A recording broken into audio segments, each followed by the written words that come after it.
Assalamualaikum warahmatullahi wabarakatuh. Jumlah seluruh nabi yang sesungguhnya memang tak terhitung. Namun dalam Islam, kita wajib mengimani 25 nabi dan rasul. Ada banyak pelajaran yang bisa dipetik dari keteladanan para nabi. Dengan mempelajarinya dan meniru kebaikannya tentu akan membuat seseorang jadi manusia yang lebih baik. Menyebarkan ajaran mengenai keesaan Allah Subhanahu wa Ta'ala pada masa lalu tentu diiringi dengan berbagai macam ujian bahkan cacian seringkali diterima. Kisah Nabi Musa alaihi salam cukup menarik untuk Anda simak karena ada banyak bukti kebesaran dan kuasanya. Kisah Nabi Musa alaihi salam sebagai salah satu gambaran dari keteladanan para nabi dan rasul. Kalangan para sahabat mengatakan bahwa Fir'aun bermimpi melihat api yang datang dari arah Baitul Maqdis membakar daerah Mesir namun tidak membahayakan bagi kalangan Bani Israel. Tak kala bangun akhirnya semua tukang sihir dan ahli nujum dikumpulkan untuk mengartikannya. Sebagian besar dari mereka mengatakan jika akan lahir seorang anak laki-laki dari kalangan Bani Israel yang dapat menghancurkan Mesir. Sejak saat itu Fir'aun memerintahkan bala tentaranya untuk menangkap dan membunuh di tempat anak dari kalangan Bani Israel tanpa terkecuali. Seiring berjalannya waktu, ahli nujum mendatangi Fir'aun dan mengatakan jika tidak lama lagi akan lahir anak laki-laki yang akan menghancurkan kekuasaannya. Mendengar kabar itu, ia langsung memerintahkan pasukannya untuk melakukan pencarian lebih detail di kalangan kaum Bani Israel. Nabi Musa alaihi salam terlahir dari pasangan Imran dan Yukabat yang pada saat mendengar kabar tersebut tentu tidak ingin anaknya sampai terluka. Pada akhirnya saat akan melahirkan, ayah Musa membawa ibunya ke gua agar tidak bisa ditemukan oleh para prajurit kerajaan apalagi sampai dibunuh. Perjalanan ditemukan oleh anak Fir'aun. Setelah kelahirannya, Yukabat bingung menentukan nasib putranya ke depannya jika terus disembunyikan di dalam gua. Di saat itulah Allah Subhanahu wa Ta'ala memberikan ilham kepada ibu Nabi Musa alaihi salam yakni membuat peti tahan air lalu menghanyutkan buah hatinya ke sungai Nil. Saat itu keajaiban terjadi, Musa kecil ditemukan oleh putri Raja Fir'aun. Selama perjalanan itu kakak Musa diperintahkan untuk mengikuti kemana air membawa peti. Kemudian setelah dibuka oleh istri Fir'aun bernama Asiyah mendapati ternyata isinya adalah bayi kecil dan menggemaskan. Menjadi anak angkat Fir'aun. Sebab merasa iba, akhirnya Asiyah memutuskan untuk mengangkatnya sebagai anak. Niat tersebut kemudian diutarakan kepada Fir'aun, meski pada awalnya ditolak namun akhirnya harapannya diterima. Selanjutnya ia mencarikan pengasuh yang nantinya akan menyusui sampai cukup usia. Pada waktu itu sudah ada beberapa pengasuh yang diundang untuk menyusui Musa, namun hampir semuanya ditolak. Ketika informasi ini didengar oleh sang kakak kandungnya, akhirnya memberitakan kepada ibu. Singkat cerita usaha kecil akhirnya disusui ibunya sendiri dengan segenap kasih sayang. Pelarian Nabi Musa alaihi salam ke Madian.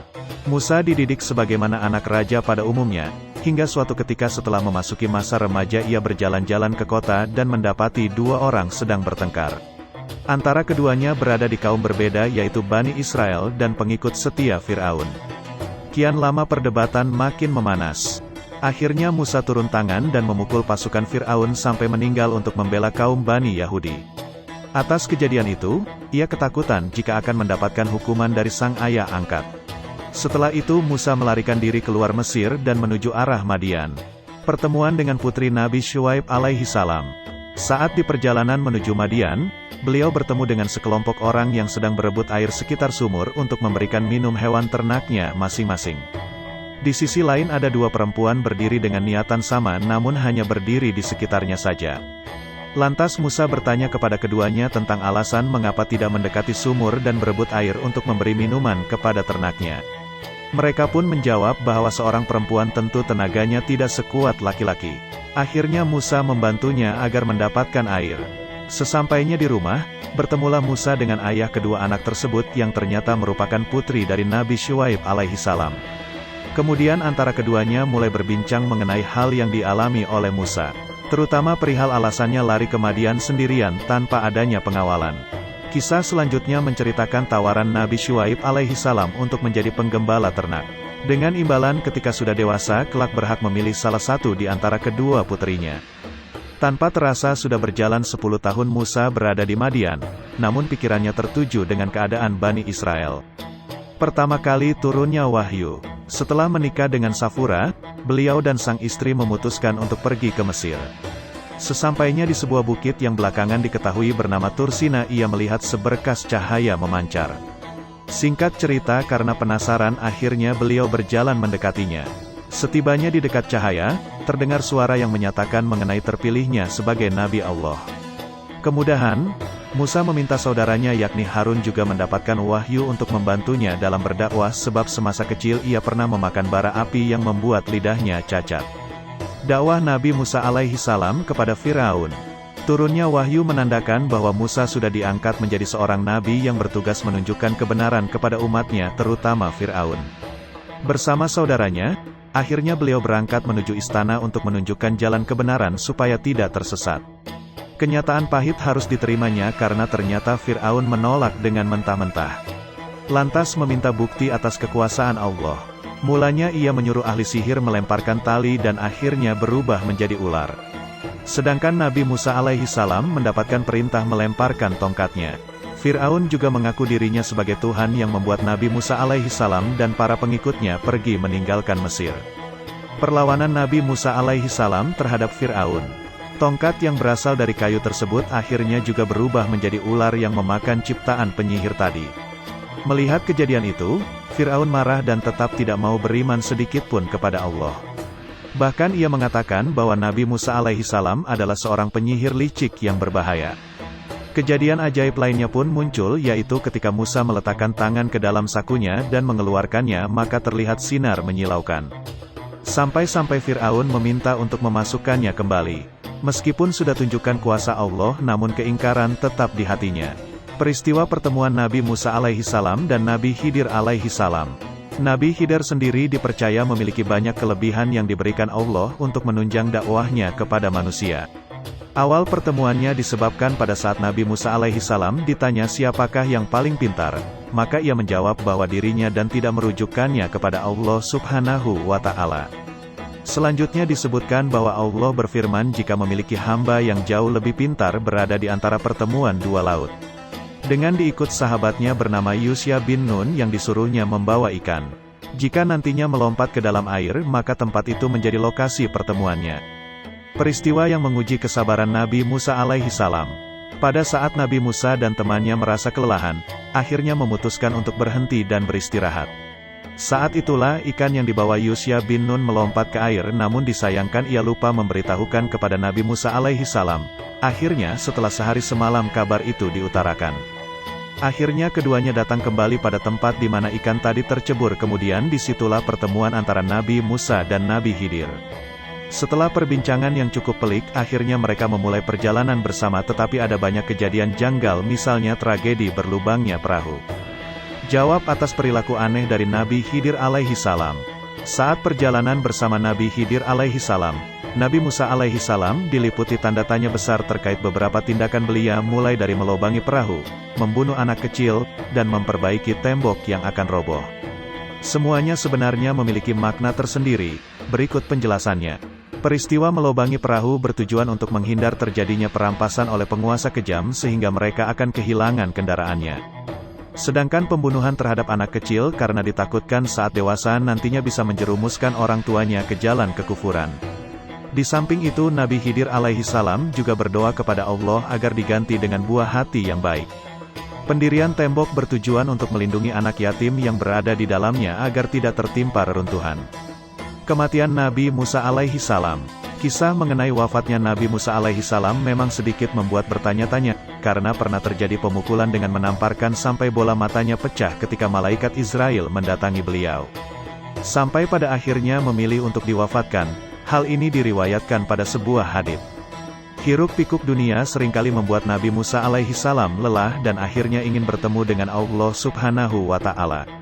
Meskipun pada awal penjemputannya, namun pada akhirnya saat berada di dekat tanah suci, Baitul Maqdis, sejauh lemparan batu. Konon makamnya berada di sana juga. Dikutip dari Wikipedia, makam Nabi Musa alaihi salam terletak di makam El Nabi Musa, berada di 11 km ke selatan Bandar Jericho dan 20 km ke timur Yerusalem dekat kawasan Gersang Judea. Mukjizat Nabi Musa alaihi salam. Hadirnya mukjizat bertujuan untuk menunjukkan kekuasaan Allah dan membuktikan bahwa mereka adalah benar-benar mendapatkan wahyu untuk menyebarkan dakwah agar hidup umatnya lebih terarah. Tongkat berubah menjadi ular. Kisah mengenai hal ini tentu sudah banyak dikisahkan di buku pelajaran maupun dongeng Islami. Pada waktu itu ketika Fir'aun meminta Nabi Musa alaihi salam menunjukkan mukjizat kenabian, lantas turun perintah untuk memukulkan tongkatnya ke lantai. Beberapa waktu kemudian muncullah ular besar. Ular besar tersebut memakan ular lain yang dibuat oleh penyihir dari pihak Fir'aun. Meskipun sudah ditunjukkan kekuasaan Allah, namun ternyata kesombongan masih menutupi hatinya hingga pada akhirnya tidak ada keimanan sedikitpun. Namun Nabi Musa alaihi salam tidak berhenti dan terus berdakwah. Membelah lautan menggunakan tongkat. Masih seputar tongkat Nabi Musa alaihi salam yang dapat digunakan untuk membelah lautan pada saat dikejar oleh para pasukan Fir'aun. Pada saat itu dibuktikan bahwa kekayaan maupun kejayaan tidak berarti sedikitpun apabila Allah Subhanahu wa Ta'ala berkehendak. Akhirnya tiba ajal Fir'aun dan para prajuritnya ditenggelamkan tanpa bisa diselamatkan. Awal kisahnya saat Nabi Musa alaihi salam dikejar pasukan, akhirnya Allah mengutus untuk memukulkan tongkatnya ke lautan. Kemudian secara tiba-tiba terbelah. Seluruh pengikut Musa dianjurkan untuk segera menyeberang. Pada saat pasukan Fir'aun sampai ke tengah tiba-tiba air kembali seperti semula. Tangan yang dapat memancarkan cahaya. Pada saat dakwah pertama kalinya kepada Fir'aun, beliau menunjukkan beberapa mukjizat yang diberikan Allah kepadanya mulai dari tongkat yang berubah menjadi ular serta tangan bercahaya. Kejadiannya bermula saat beliau menaruhnya ke dalam saku kemudian mengeluarkannya. Tiba-tiba cahaya muncul yang membuat mata silau bahkan Fir'aun memintanya untuk memasukkan kembali ke dalam sakunya. Pada saat itu Nabi Musa alaihi salam dianggap seorang penyihir licik. Tujuannya untuk memecah belah masyarakat muslim dan menyebarkan agama palsu. Angin topan yang menyebabkan paceklik. Angin topan datang dalam jangka waktu lama membuat masyarakat terserang kelaparan karena tidak bisa menjalankan kegiatan yang berkaitan dengan ekonomi atau membuat makanan. Penyebabnya adalah kekejaman Fir'aun sudah melampaui batas wajar sehingga membuat Allah semakin murka. Ketika badai mulai berhenti, masyarakat sekitar kembali menyombongkan diri dan tidak mau mengingat Allah.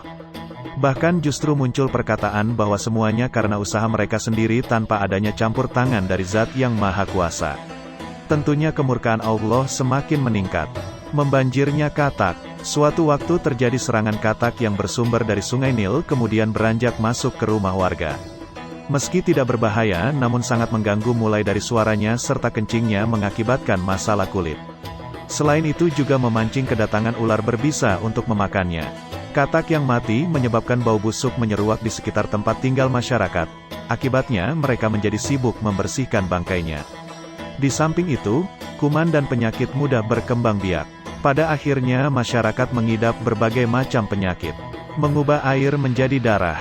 Pada suatu saat, ketika Fir'aun diingatkan Nabi Musa alaihi salam namun tetap menolaknya. Hal ini menjadikan kesabarannya teruji. Oleh karenanya Allah menurunkan azab besar berupa air yang berubah menjadi darah. Bukan hanya sekedar warnanya yang memerah, melainkan juga rasanya tidak enak. Azab darah tersebut sangat berat karena aktivitas masyarakat menjadi terbengkalai. Sebagai seorang manusia hanya bertahan tanpa minum sekitar 3-4 hari saja. Selebihnya maka meningkatkan risiko mengalami kematian. Orang Mesir mendesak kaum Israel untuk meninggalkan wilayah itu. Kemarau panjang. Jika kemarau biasa mungkin tidak akan menimbulkan masalah serius, namun berbeda dengan yang terjadi di Mesir pada waktu itu. Kelaparan terjadi di mana-mana sampai banyak nyawa yang dipertaruhkan baik anak kecil, dewasa, maupun orang tua sekalipun. Kekeringan menjadikan masyarakat kebingungan untuk mencari minum dan menjalankan aktivitas sehari-hari seperti mencuci perabot dan mandi. Namun kejadian ini hanya menyerang bangsa Mesir dan tidak pada kaum Bani Israel. Akhirnya berbagai kesialan muncul bahkan menghalalkan segala cara. Serbuan belalang. Belalang terkenal sebagai serangga yang bisa menyebabkan kerusakan pada tanaman, sedangkan pada waktu itu masyarakat berpenghasilan dari ternak dan pertanian. Terjadinya serangan hewan tersebut membuat gagal panen sehingga membuat paceklik dan kelaparan di mana-mana. Jumlah belalang sendiri bukan hanya satu bahkan mencapai ribuan bahkan menyebabkan tanah menjadi tidak terlihat lagi. Berlangsungnya terbilang cukup lama, akibat berbagai aktivitas menjadi terhambat sampai tidak sempat untuk menjalankan kegiatan sehari-harinya. Serangan kutu. Nabi Musa alaihi salam mengingatkan masyarakat Mesir pada waktu itu agar mau beriman. Namun harapan itu hanya sekadar angan belaka karena Fir'aun terus membanggakan kekayaan serta menganggap dirinya berkuasa atas segalanya. Hingga pada suatu saat diturunkannya kutu dalam jumlah sangat banyak. Ada banyak kerusakan yang ditimbulkannya sampai membuat masyarakat sekitar menjadi kebingungan bagaimana cara menanganinya. Pada akhirnya ia meminta pertolongan kepada Nabi Musa alaihissalam dengan berbagai tipu dayanya. Demikian penjelasan mengenai kisah Nabi Musa alaihissalam yang perlu Anda ketahui untuk meningkatkan kadar ketakwaan kepada Allah Subhanahu wa Ta'ala. Semoga hikmah dari kisah Nabi Musa alaihissalam dapat menjadi penyemangat kita dalam kehidupan sehari-hari. Terima kasih yang sudah menonton video-video kami, semoga dapat terhibur dan menambah wawasan kalian. Maka dari itu bergabunglah bersama kami, jangan lupa like, komen dan subscribe dan nyalakan lonceng notifikasinya. Assalamualaikum warahmatullahi wabarakatuh.